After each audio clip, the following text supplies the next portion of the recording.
ওখানে আমাদের যে কোঅর্ডিনেটর রাখা ছিল ডিস্ট্রিক্ট লেভেলে, অসুস্থতার কারণে বেশ এই যে সামাজিক সংগঠনগুলোকে চিঠি দেওয়ার যে বিষয়, সেই কাজটা কে করবে, সেই দায়িত্বটা কে নেবে?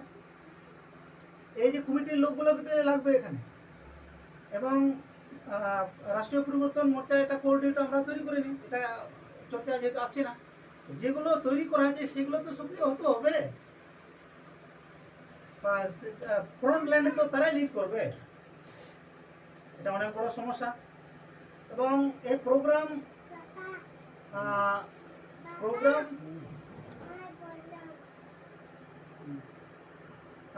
প্রোগ্রাম সফলে যেহেতু আমরা ফিল্ডে করছি, ফিল্ডে কিন্তু মজবুত কি সাথ আমাদের লড়তে হবে।